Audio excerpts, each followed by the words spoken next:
New Zealand के खिलाफ मिली हार के बाद भारतीय टीम का अब वर्ल्ड कप के सेमीफाइनल में पहुंचना लगभग नामुमकिन सा नजर आ रहा है और इसके पीछे की बड़ी वजह रही है भारतीय टीम की खराब बल्लेबाजी। आज भारतीय टीम के बल्लेबाजों का पूरा एनालिसिस करेंगे और आपको समझाएंगे, आपको ये बताने की कोशिश करेंगे कि भारतीय टीम ने दरअसल गलती कहां पे की, क्या कुछ टीम में चल रहा है, क्या टीम में गुटबाजी चल रही है, क्या टीम में जो कुछ भी फैसले लिए गए उसमें कप्तान का कोई योगदान नहीं था, मनमानी खूब की गई और इस मनमानी की वजह से आज हालात ये बन गए हैं कि टीम अब पूरी तरह से वर्ल्ड कप के बाहर होने के कगार पर है। तो चलिए सबसे पहले 5 बड़ी बातें आपको बता देते हैं और ये 5 सवाल हैं दरअसल इंडिया न्यूज़ के प्लेटफॉर्म पर जो तमाम क्रिकेट फैंस ने भेजे हैं और ये 5 सवाल आप के जरिए हम अपने क्रिकेट एक्सपर्ट से पूछेंगे। पहला सवाल तो यही जहन में आता है कि एक मैच हारने के बाद क्या इतने बड़े बदलाव की टीम में जरूरत थी, क्या बैटिंग ऑर्डर का बदलना टीम में जरूरी था। पहले मैच में अर्धशतकीय पारी खेलने वाले विराट कोहली का बैटिंग ऑर्डर किसने बदला, क्या इसमें कप्तान की रजामंदी थी। इसके अलावा तीसरा सवाल, मिडिल ऑर्डर में क्यों मिडिल ऑर्डर के बल्लेबाज क्यों मिडिल ओवर में एक भी बाउंड्री नहीं लगा पाए, ये एक और बड़ा सवाल है। इसके अलावा बात करें स्पिनर्स के खिलाफ 8 ओवर में सिर्फ 32 रन बनाए भारतीय बल्लेबाजों की बात करें। इसके अलावा 120 गेंदें जो खेलने को मिली थी भारतीय टीम को उसमें सिर्फ 54 डॉट बॉलें खेली गई, यानी कि कुल मिलाकर बल्लेबाजी का फ्लॉप प्रदर्शन और नतीजा ये कि भारतीय टीम अब इस वर्ल्ड कप से बाहर होने के कगार पे। इस पर आगे बातचीत करेंगे, हमारे साथ क्रिकेट एक्सपर्ट्स का पैनल भी होगा, इनसे भी बातचीत करेंगे और हर एक सवाल का आज जवाब हम अपने इन क्रिकेट एक्सपर्ट से लेंगे। लेकिन उससे पहले एक रिपोर्ट आपको दिखाते हैं और इस रिपोर्ट को देखकर आपको अंदाजा लग जाएगा कि भारतीय टीम की तरफ से क्या कुछ खामी रही और खासतौर से बल्लेबाजों के अप्रोच को लेकर क्या कुछ सवाल खड़े किए जा रहे हैं। सबसे पहले वो देखिए और समझिए हमारी इस खास रिपोर्ट में। तो 54 गेंदें डॉट खेली हैं 120 गेंदों में भारतीय बल्लेबाजों ने। और अगर आप स्पिन गेंदबाजों का प्रदर्शन देखें न्यूजीलैंड के तो शायद वो चाहेंगे कि हर मैच में भारतीय बल्लेबाज उनके सामने हो, क्योंकि T20 फॉर्मेट में 8 ओवर में सिर्फ 32 रन जोड़ पाए भारतीय बल्लेबाज मिडिल ओवर्स में। अब आप अंदाज़ा लगाइए कि किस तरह के अप्रोच के साथ भारतीय टीम ने बल्लेबाजी की। और चर्चा की शुरुआत पहले बड़े सवाल से कर लेते हैं जो ठीक मेरे पीछे आएगा और ये बड़ा सवाल इसलिए है, एक हार के बाद ही टीम में इतने बड़े बदलाव क्यों, ये पहला सवाल है जो मैं राजकुमार जी से लेना चाहूँगा। राजकुमार जी, क्योंकि आप विराट के कोच हैं, आप ज़्यादा बेहतर तरीके से हमारे व्यूवर्स को समझा सकते हैं कि पहली अगर पाकिस्तान के खिलाफ हम मैच हारे, हम 150 तक गए थे, हमारे गेंदबाज अप टू द मार्क नहीं थे और इसी वजह से हम वो मैच हार गए। क्या आपको लग रहा है इतने बड़े बदलाव की जरूरत थी? ये पहला सवाल है व्यूवर्स का। राजीव, मुझे नहीं लगता कि इतने बड़े बदलाव की जरूरत थी और स्पेशली बदलाव मैं कहूंगा कि बैटिंग ऑर्डर में जो किया उससे मैं बहुत आश्चर्यचकित हूं और रादर शॉक्ड हूं कि आपने पूरा बैटिंग ऑर्डर, एक स्टैब्लिश्ड बैटिंग ऑर्डर को चेंज कर दिया और इतने क्रूशल मैच में, जबकि पता है कि ये नॉकआउट मैच है और यहाँ पर आप अपने जो स्टैब्लिश्ड ओपनर्स हैं उनको चेंज कर देते हैं। विराट कोहली जो 3 नंबर पर बल्लेबाजी करते हैं और पूरा कैरियर अपना उन्होंने यहीं पे 3 नंबर पर बल्लेबाजी करके रन बनाए हैं, वो नंबर 4 पर चले जाते हैं। तो कहीं ना कहीं समझ में नहीं आया कि टीम मैनेजमेंट का, कप्तान का, वाइस कैप्टन का ये डिसीजन क्या हुआ, क्या सोचकर ये इतने बदलाव किए गए। तो मुझे नहीं लगता कि ये बहुत अच्छा निर्णय था। बदलाव की वजह से राजकुमार जी 2 इंपॉर्टेंट चीजें आपको बता दूं।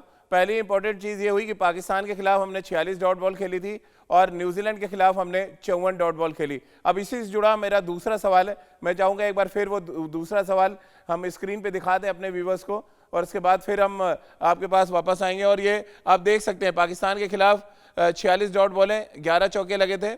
इसके अलावा बात अब दूसरे अगर हम करें सवाल की, ये दूसरा बड़ा सवाल है कि पहले मैच में 50+ बनाने के बाद भी विराट कोहली ने अपनी जगह क्यों बदली। और यही बात जो राजकुमार जी कह रहे थे, मैं राजकुमार जी आपने इसका तो जवाब दे दिया, मैं इसी से कनेक्ट करते हुए अगला सवाल आपसे लेना चाहूँगा कि स्पिन बॉलिंग के खिलाफ हम बहुत मास्टर होने का हम लगातार वो करते हैं, दावा करते हैं, लेकिन ये दावा हमेशा खोखला साबित होता है।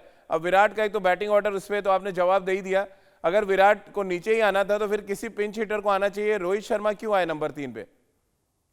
बिल्कुल राजीव, यही एक आश्चर्य का वजह है जो इस वजह से मैं बहुत परेशान था और जहां तक बात है स्पिनर्स को खेलने की, तो आप कभी भी देखिए, कभी भी कोई भी क्वालिटी स्पिनर्स आए हैं, उन्होंने भारतीय बल्लेबाजों को तंग किया है।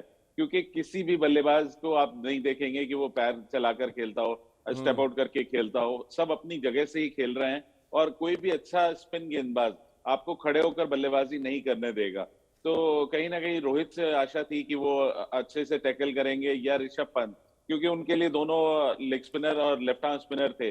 लेकिन ऋषभ पंत को पता नहीं क्या रोल दिया गया था या उनकी क्या इंटेंट थी कि उन्होंने एक भी हिट ट्राई भी नहीं किया कि आप कोशिश तो कर सकते थे, लेकिन ऐसा बिल्कुल नहीं हुआ। जबकि सभी जानते हैं, जिसको भी क्रिकेट की समझ है, कि लेफ्ट आर्म स्पिनर और leg spinner left hander batsman के लिए काफी इजी होता है मारना, और कोई भी लेफ्ट हैंडर बल्लेबाज उसको लाइक करता है कि मुझे कोई लेग स्पिनर मिल जाए या लेफ्ट आर्म स्पिनर बन जाए तो मैं उसको कुछ बड़े शॉट्स खेल सकूं। लेकिन कल ऐसा नहीं हुआ, उन्होंने कोई इंटेंट नहीं दिखाई कि जी। वो इस तरह का कोई शॉट खेलें। तो चलिए तीसरा सवाल लें राजकुमार जी। उससे पहले विराट कोहली ने क्या कुछ कहा मैच के बाद, कितने वो दुखी थे, किस तरह से उन्होंने अपने दुख का इजहार किया और किस तरह से इनडायरेक्टली उन्होंने टीम को डरपोक करार दे दिया। आइए उनकी बातों के जरिए समझते हैं और उसके बाद फिर हम अपना तीसरा सवाल आपके सामने रखते हैं। तो इनडायरेक्टली विराट कोहली ने कह दिया कि भारतीय टीम के गेंदबाज और बल्लेबाज बहादुर नहीं थे। इसका मतलब सीधा इशारा यह है कि उन्होंने अपनी टीम के खिलाड़ियों को डरपोक करार दिया। और इसके पीछे की तीसरी जो बड़ी वजह है वो हम आपको दिखा देते हैं कि विराट कोहली ने आखिर ये बात कही क्यों। दरअसल मिडिल ओवर्स की बात करें तो वहां पे बिल्कुल रन नहीं बने और इसी वजह से भारतीय टीम परेशान थी। आपको दिखाते हैं, ये आप देखिए तीसरा सवाल, भारतीय बल्लेबाज मिडिल ओवर में क्यों नहीं लगा पाए एक भी बाउंड्री। ये बड़ा सवाल है क्योंकि इतने बड़े बड़े हिटर्स हैं आपके पास, पावर हिटर्स हैं, लेकिन जब बाउंड्री लगाने की बात आती है तो भारतीय टीम यहां पर स्ट्रगल करती हुई क्यों नजर आई। राजकुमार जी, मिडिल ओवर्स में एक भी बाउंड्री नहीं लगी, क्या हार की तीसरी बड़ी वजह जो सवाल फैंस का है, जो हम अपने माध्यम से आप तक पहुंचा रहे हैं, सही मानते हैं इसको? बिल्कुल सही मानता हूँ राजीव, बिल्कुल फैंस ने बहुत अच्छे से एनालाइज किया है इसको, और बहुत जानकार फैंस है, मैं कहूंगा कि उन्होंने एनालाइज किया है और ये पॉइंट रखा है।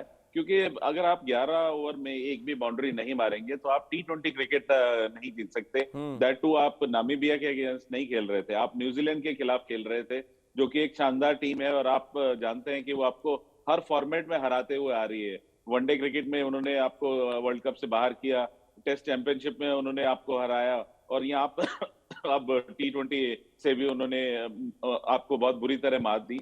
तो एक ऐसी टीम के अगेंस्ट आप अगर इस तरह की बल्लेबाजी करेंगे, इतना दबकर खेलेंगे, तो वही जो विराट कोहली कहना चाह रहे हैं कि फियरलेस क्रिकेट हमने खेली ही नहीं। शुरू से ही हम लोग वी वर बॉक डाउन, और कभी ऐसा लगा ही नहीं कि कोई इंटेंट है हमारी या कोई बल्लेबाज जिम्मेदारी लेना चाह रहा है कि नहीं मैं बड़े स्ट्रोक्स खेलूंगा या मैं एक्सेलरेट करूंगा। ऐसा कहीं देखने को नहीं मिला। और जैसा मैंने कहा कि ऋषभ पंत के पास मौका था, लेकिन उन्होंने भी बिल्कुल इंटेंट नहीं दिखाया, तो वो बहुत आश्चर्यजनक था मेरे लिए। राजकुमार जी, नासिर हुसैन ने एक बड़ा स्टेटमेंट दिया भारतीय टीम के लगातार जो 2 हार मिली है वर्ल्ड कप में। उनका यह कहना है कि T20 जो फॉर्मेट है उसमें खेलने का फॉर्मूला अब चेंज हो रहा है और भारतीय टीम वो फॉर्मूला अडॉप्ट नहीं कर पा रही है, इसलिए बाकी की टीमों से बहुत पीछे खड़ी नजर आ रही है। क्या इस बात से इत्तेफाक आप रख रहे हैं कि मॉडर्न डे T20 फॉर्मेट का जो फॉर्मूला है उससे कहीं दूर बहुत भारतीय टीम खड़ी नजर आई इस वर्ल्ड कप में? नहीं, बिल्कुल राजीव, मैं यहाँ पे नासिर हुसैन के साथ बिल्कुल एग्री करता हूँ कि भारतीय टीम जो कि T20 क्रिकेट में माना जाता है कि आपको पावर प्ले कैश करना है या पावर प्ले में आपको किस तरह की गेंदबाजी करनी है, तो दोनों ही फ्रंट में हम लैक कर रहे हैं। ना हमारे पास ऐसे गेंदबाज हैं जो पावर प्ले में गेंदबाजी करके विकेट लेकर दे रहे हो या रन नहीं जाने दे रहे हो, तो वहां पे भी हम रन लीक कर रहे हैं। हमारे पास कोई ऐसा स्पिनर नहीं है जो पावर प्ले में बॉल डाल सके, और बल्लेबाजी भी हम बहुत ज्यादा राजीव ऑर्थोडॉक्स बल्लेबाजी कर रहे हैं, और यहाँ पर थोड़ी सी जरूरत है कि थोड़ी इनोवेटिव बल्लेबाजी करने की। और मुझे लगता है कि इस वर्ल्ड कप के बाद काफी कुछ आपको शायद चेंजेस देखने को मिले, क्योंकि आपको चाहिएगा यहाँ पे यूथ और थोड़ा इनोवेशन बैटिंग में, क्योंकि आपको अगर आप 6 ओवर में 25-30 रन बनाते हैं तो आप वहीं पर मैच हार जाते हैं। और यही भारत के साथ हो रहा है कि हम पावर प्ले कैश नहीं कर रहे हैं और उसका खामियाजा हमें भुगतना पड़ रहा है। राजकुमार जी, मैं आंकड़े जो स्टैट्स चला रहे हैं लगातार आप भी देख रहे होंगे, 7 से 10 ओवर के बीच में 13 रन बनाए हमने और 1 से 6 ओवर के बीच में 34 रन, और कुल मिलाकर 15 ओवर तक हम बाउंड्री लगाने के लिए तरस गए। अब ये ये इंटेंट क्यों नहीं बदला गया? वैसे तो बॉटल लेके, बैटिंग ग्लव्स लेके संदेश भेजा जाता है टीम मैनेजमेंट की तरफ से। क्या टीम मैनेजमेंट ये तय नहीं कर पा रही थी कि क्या रणनीति होनी चाहिए? क्योंकि इतनी धीमी बल्लेबाजी करना ये अभी तक गले के नीचे किसी को नहीं उतरा। मैच खत्म हुए काफी देर हो चुकी है, लेकिन ये हजम नहीं हो पा रही किसी को बात। नहीं, बिल्कुल नहीं हजम हो पा रही है राजीव। सभी फैंस बहुत दुखी हैं, मुझे भी बहुत सारे कॉल्स आ रहे हैं, पूछा जा रहा है कि ये क्या हुआ, ऐसा क्यों खेल रही है भारतीय टीम। तो कहीं ना कहीं मैं जैसे कहा कि आपको इंटेंट में कमी थी भारतीय टीम की, और किसी भी प्लेयर ने वो गट्स नहीं दिखाया कि वो बड़े शॉट्स खेल सके या कभी डोमिनेट करने की कोशिश नहीं की। ऐसी गेंदबाजी नहीं हो रही थी कि ईश सोडी और सेंटनर इतने बड़े गेंदबाज नहीं है कि वो शेन वॉर्न या मुथैया मुरलीधरन हो कि आप उनको बिल्कुल नहीं मार सकते थे।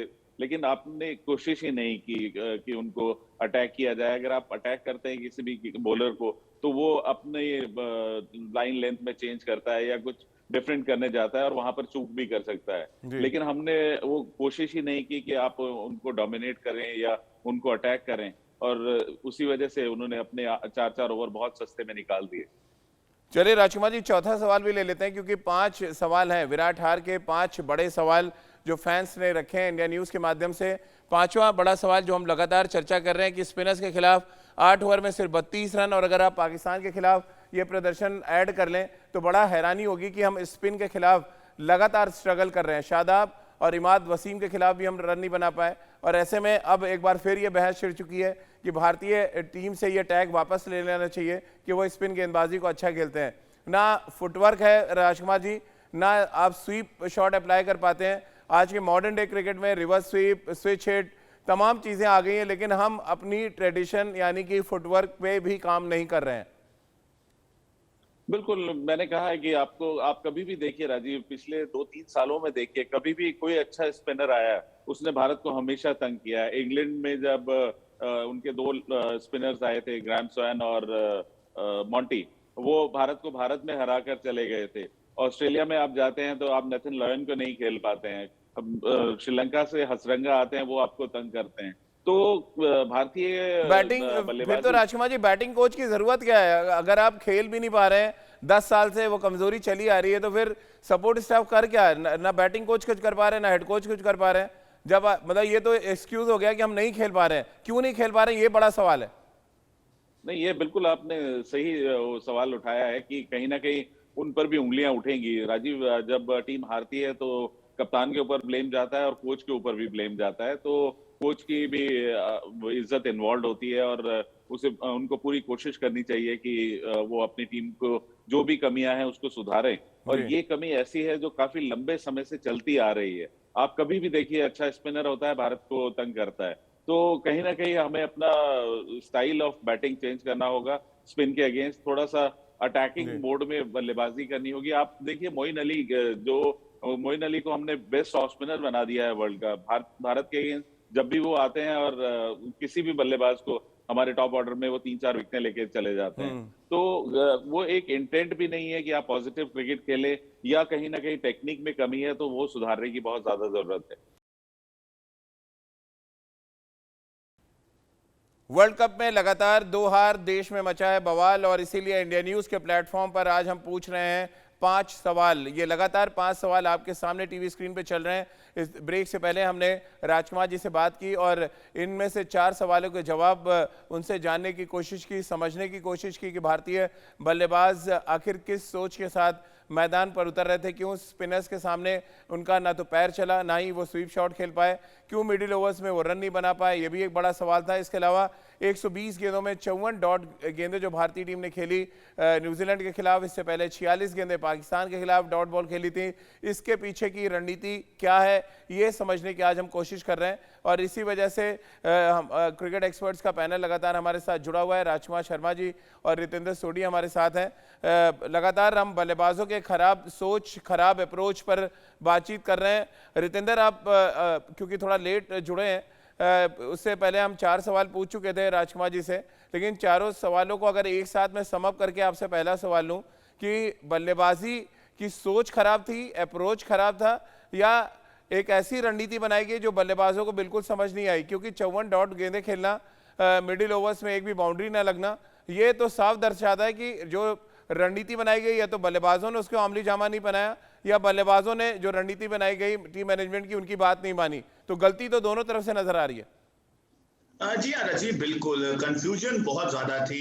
और अगर हम अपने बल्लेबाजों की बात करते हैं कि वो शॉट मारे, चौका छक्के के लिए जाएं या सिंगल लें, तो वहां पे कुछ समझ ही नहीं आ रहा था हो क्या रहा है। क्योंकि अगर आप हिस्ट्री उठा के देखें, this will go as the most tentative batting ever in T20 cricket. और वहां पे रन्स बने ही नहीं, हमने शैकल्स तोड़े ही नहीं, इतनी डॉट बॉल चली गई। और T20 क्रिकेट का तो एक रूल है कि आप डॉट बॉल ना खेलें, अगर चौका छक्का नहीं मार सकते सिंगल लें, डबल भागे, स्कोर बोर्ड चलता रहे। तो ऐसा हुआ ही नहीं है। तो अगर हम सेंटर की बात करें, इस सोडी की बात पर करें, उन पे प्रेशर ही नहीं आया। वो तो अपने टप्पे में बॉल डालते चले गए। आप थोड़ा क्रीज यूज करते, बाहर आते, पैडल स्वीप कुछ भी करते, लेकिन उनकी लेंथ को आपको तोड़ना जरूरी था। ऐसा नहीं हुआ है। ट्रेंट बोल्ट अपनी नॉर्मल बॉलिंग डाल गए। तो मुझे लगता है भारतीय बल्लेबाजों को यहाँ पे अपने आप पे जिम्मेदारी लेनी होगी, क्योंकि 110 रन का ये विकेट नहीं था। आप टॉस हारे, आप टॉस जीते, आप उस टॉस को तो ब्लेम कर ही नहीं सकते। मैं मानता हूँ ड्यू फैक्टर है, लेकिन आप 150 170 बनाए, उसके बाद dew will take care of its own. 110 पे तो आप तो कह ही नहीं सकते हैं कि आप ड्यू करके हारे हैं। तो चलिए पांचवा सवाल इसी से जुड़ा हुआ है, जो बात रितेंद्र कह रहे हैं वो पांचवा सवाल एक बार ले लेते हैं अपने ठीक पीछे। और ये पांचवा सवाल है, 120 में से 54 डॉट गेंद खेलने की क्या वजह थी। अब मैं इसको थोड़ा और आगे बढ़ा देता हूं, यानी कि 240 गेंदें जो भारतीय टीम को मिली पाकिस्तान और न्यूजीलैंड के खिलाफ जो मैच हुए, दोनों को अगर क्लब कर दें तो 100 गेंदें डॉट खेली हैं। अब रितेंद्र इसका कौन जवाब देगा? 100 डॉट बॉलें आप खेल रहे हैं 240 गेंदों में से, यानी कि मैच हारने के लिए आप खुद ही दावत दे रहे हैं, आ बैल मुझे मार। जी सीरियसली, अभी जो आपने ये डाटा बताया है 100 डॉट बॉल्स का, दिस इज सरप्राइजिंग। ये तो बहुत वियर्ड है, ऐसा होता ही नहीं है T20 क्रिकेट में। और अगर आप बॉलिंग की बात करें, आपने 2 मैच में सिर्फ 2 विकेट निकाली हैं, तो बॉलिंग हमारा कॉलोसल फेलियर रहा है। अगर हम लाइन लेंथ की बात करते हैं, और बैटिंग के तो हम जाने जाते हैं, रोहित शर्मा, विराट कोहली, KL राहुल, इनके जब नाम सुने एज अ बॉलर हाथों में पसीना आ जाता है कि इनसे तो बहुत मार पड़ेगी। लेकिन ना पाकिस्तान के खिलाफ, ना न्यूजीलैंड के खिलाफ, और वो भी प्रीमियर वर्ल्ड कप में इनका बल्ला बोला। तो जी हाँ, ये बहुत बड़ी खतरे की घंटी है। और अब समय आ गया इंट्रोस्पेक्ट करने का। हार्दिक पांड्या टीम में क्या कर रहे थे, उनका क्या रोल था, उनको क्या रोल दिया गया था, ऋषभ पंत का क्या रोल था, वरुण चक्रवर्ती का क्या रोल था। तो बहुत से सवाल हैं, अब उसका जवाब शायद थोड़े दिन तक हमें मिलेगा। राजकुमार जी, 100 डॉट गेंदें हजम हो रही हैं आपको अब? क्योंकि जब आप एनालिसिस करते हैं तो सारे आंकड़े आते हैं सामने। 240 गेंदें, जिनमें से 100 डॉट बॉल खेली भारतीय टीम के दिग्गज बल्लेबाजों ने। बिल्कुल एक्सेप्टेबल नहीं है राजीव। 100 डॉट बॉल्स तो मतलब हैरानी की बात है कि ये आंकड़ा अगर भारतीय बल्लेबाज भी देखेंगे तो वो खुद अपने आप से चौंकेंगे कि हमने ये क्या किया है। और कहीं ना कहीं टीम मैनेजमेंट को, कोच को ये बताने की जरूरत थी कि पहले मैच में ये गलती हुई है और ये रिपीट नहीं होनी चाहिए। और शायद बात भी हुई होगी, लेकिन बावजूद उसके दोबारा ऐसी गलती या उससे भी ज्यादा गलती करना, तो इसके लिए तो बल्लेबाज खुद जिम्मेदार हैं। और बिल्कुल भी कोई इंटेंशन नहीं दिखाई उन्होंने कि वो इम्प्रोवाइज करके कुछ भी, कोई भी शॉट खेलें, पैडल स्वीप मारे, स्लॉग स्वीप मारे, या कुछ भी पैरों का इस्तेमाल करके, स्टेप आउट करके लॉन्ग ऑन लॉन्ग ऑफ में खेले। कुछ भी ऐसा नहीं हुआ देखने को मिला। और स्पिनर्स अपने ओवर्स डाल के निकल गए चुपचाप 8 ओवर में 32 रन देकर। चलिए, क्योंकि सिर्फ हाहाकार हिंदुस्तान में नहीं है, बल्कि पाकिस्तान में काफ़ी मीम्स बनाए जा रहे हैं हिंदुस्तान के तमाम बल्लेबाजों को लेकर, जिनकी एक बड़ी छवि थी पाकिस्तान में। वो छवि किस तरह से धूमिल हुई, उस पर आगे बातचीत करेंगे।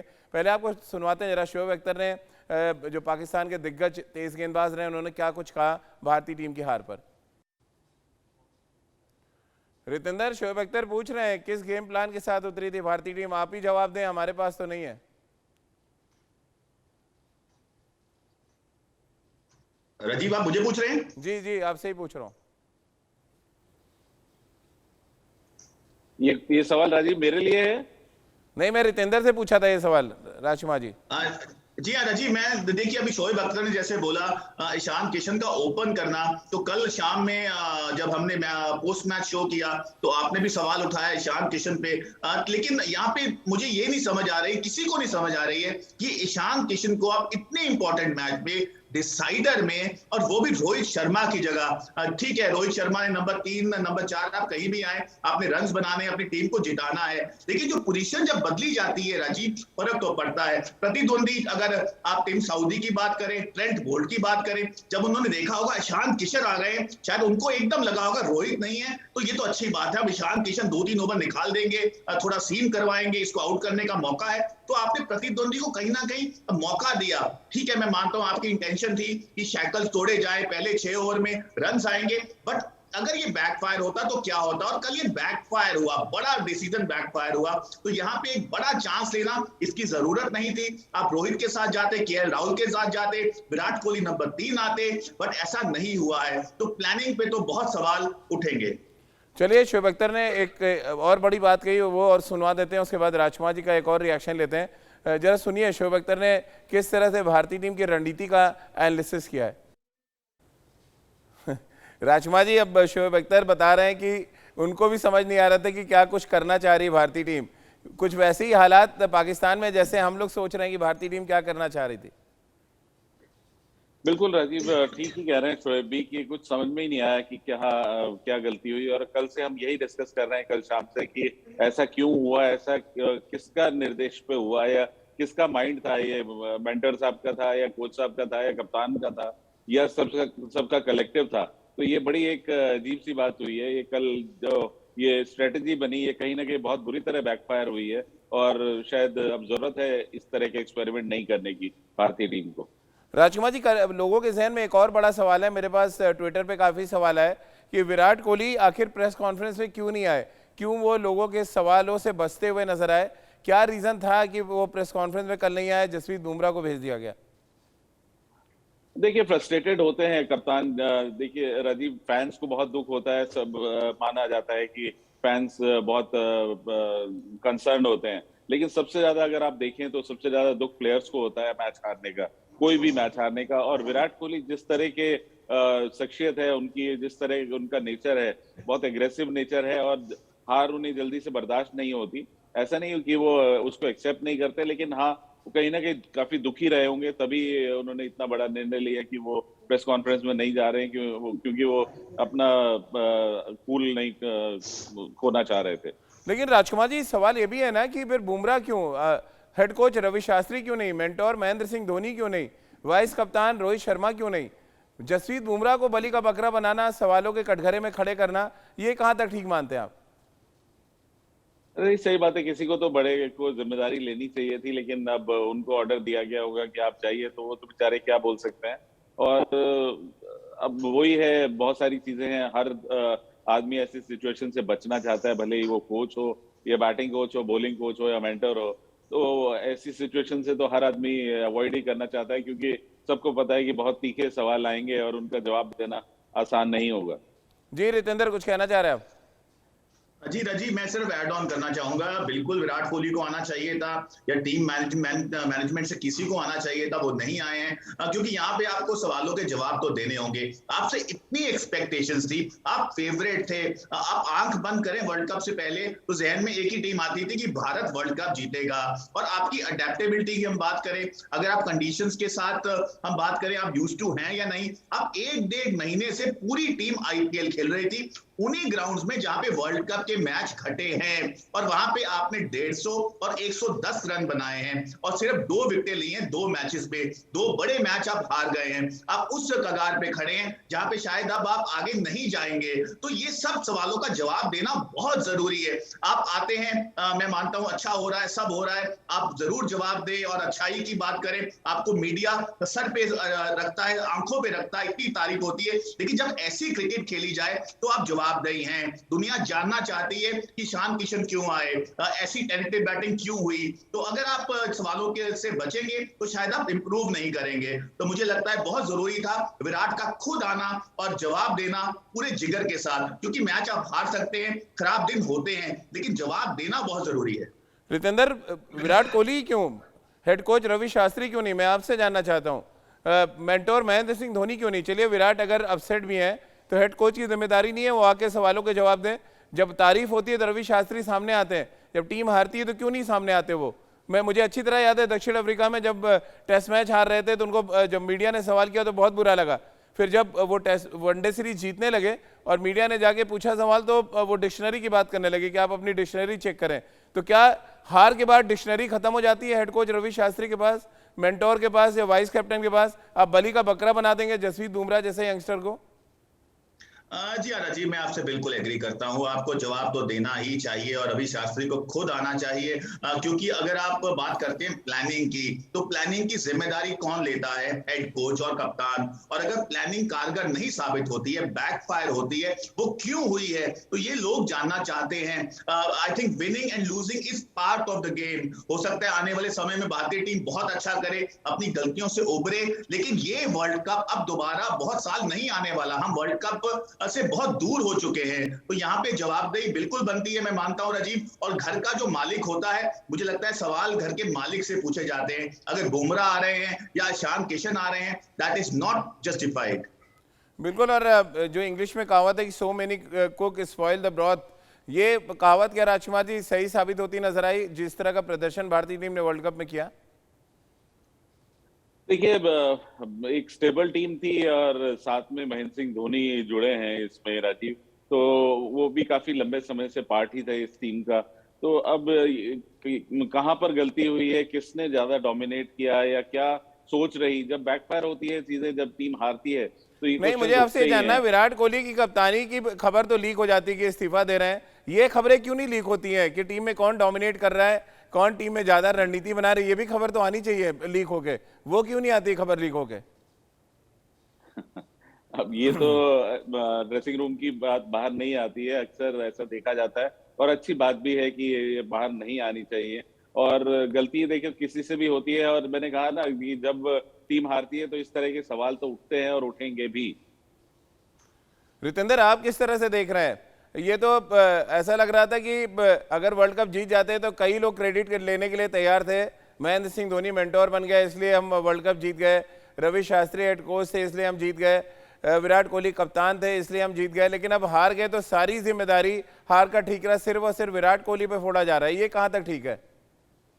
देखिए राजीव, एक बात यहाँ तक ठीक है कि captain has to take the blame, तभी वो कप्तान होता है। लेकिन यहाँ पे सिर्फ हार के जिम्मेदार विराट कोहली थे, ऐसा कहना बिल्कुल गलत होगा, क्योंकि आप एज अ टीम खेल रहे हैं। यहाँ पे टीम मैनेजमेंट है, टीम की क्या सिलेक्शन हुई है, बहुत चीजें इन्वॉल्व हैं। और कल सच बताऊं, कल रात को जब हम सोशल मीडिया, फेसबुक, ट्विटर या इंस्टाग्राम खोल रहे थे, तो सिर्फ जो देश में जो गम छाया हुआ था वो दिख रहा था राजीव। इतनी आशाएं थी इस टीम के साथ। मुझे लगता है भारत के लोगों का डीएनए क्रिकेट के साथ जुड़ा है, हमारे मेन इन ब्लू के साथ जुड़ा है। इनको प्यार किया जाता है, सर आंखों पे रखा जाता है। लेकिन जब ऐसी परफॉर्मेंस आती है तो सिर्फ आप दुखी हो सकते हैं। और कल कुछ ऐसा ही हुआ है। It has been the most tragic moments in cricket history of India.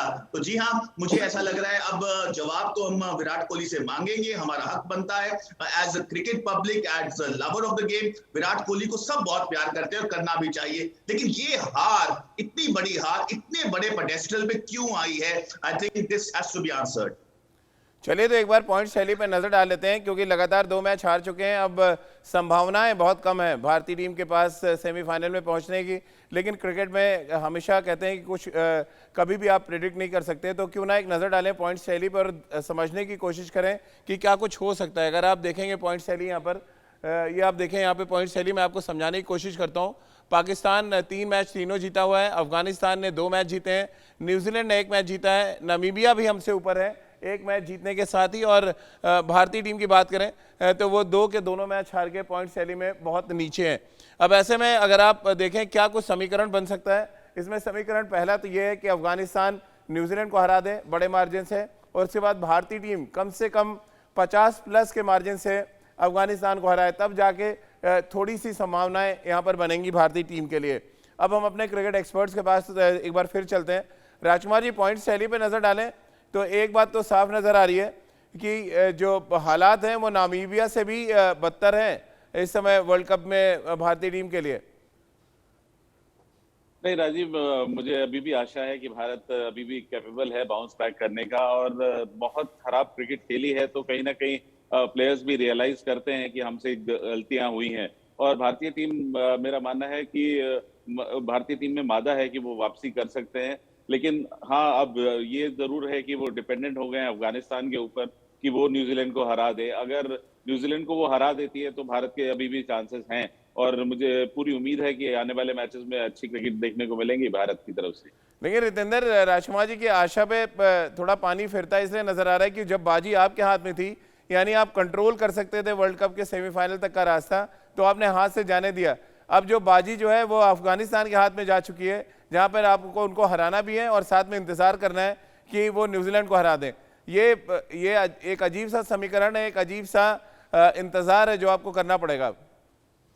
जी हाँ राजीव, कभी किसी ने ऐसा सोचा ना था कि ऐसा भी हो सकता है। अभी जो हम पॉइंट टैली देख रहे थे, शायद जो भी इंडिया न्यूज अभी देख रहा होगा उन्होंने आंखें बंद कर ली होंगी, क्योंकि ऐसी पॉइंट टैली अनएक्सपेक्टेड है। आप अफगानिस्तान पे डिपेंड कर रहे हैं और अफगानिस्तान को भी आपको हराना है बड़े मार्जिन से। अफगानिस्तान न्यूजीलैंड से हारे तो बहुत कुछ अब उल्टा पुल्टा होना चाहिए अगर भारत आगे जाना चाहता है, और हो भी सकता है। क्रिकेट अनिश्चितताओं का खेल है, लेकिन ऐसा स्टेज आना, इसके लिए कौन जिम्मेदार है? तो यहाँ पे बहुत बातचीत करने की जरूरत है। हम फेवरेट थे वर्ल्ड कप जीतने के। अगर आप Australia, England, south Africa, Pakistan, सब टीमों को इकट्ठा करके आप वर्ल्ड कप से पहले पूछते लोगों को, तो सबने भारत का नाम लिया था। और अब भारत पहली टीम है जो फेवरेट होते हुए एक कगार पे है जहां से वर्ल्ड कप से बाहर हो सकती है। तो जी हाँ, this is very very disappointing. Rajkumar sir, अब आपको क्या लग रहा है विराट का क्या माइंडसेट होगा इस समय? क्योंकि कल बहुत अकेले बैठे हुए थे और बहुत रेयर ऐसे मोमेंट हैं जब विराट को इतना सीरियस हम अलग बैठे देखे टीम से। क्या कुछ माइंडसेट होगा उनका अब अगले 3 मैचों के लिए?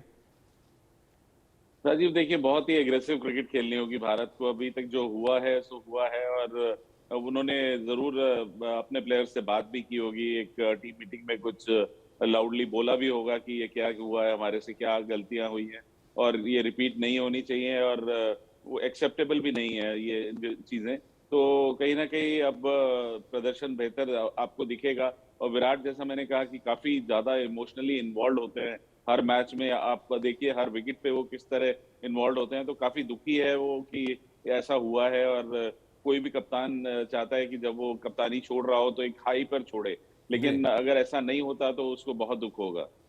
चलिए, बहुत बहुत शुक्रिया राजकुमार जी आपका, रितेंद्र आपका भी हमारे साथ जुड़ने के लिए। तो यहाँ पर बहुत डिटेल में हमने एनालिसिस करने की कोशिश की कि भारतीय बल्लेबाजों ने कहाँ पर गलती की, भारतीय टीम मैनेजमेंट की रणनीति में कहाँ पर चूक हुई, और लबोलबाब यही निकला कि टीम की रणनीति पूरी तरह से फेल थी, बल्लेबाजों की सोच बहुत अलग थी। और जिस तरह से नासिर हुसैन ने जिक्र किया कि आपको एक अलग फार्मूला ढूंढना पड़ेगा अगर आपको बाकी टीमों से कॉम्पिटिट करना है, वो फार्मूला भारतीय टीम के साथ अब तक तो कम से कम इस वर्ल्ड कप में नजर नहीं आया। नतीजा ये कि भारतीय टीम अब वर्ल्ड कप से बाहर होने की कगार पर खड़ी है। तो चलिए, हमारी इस खास पेशकश में फिलहाल इतना ही।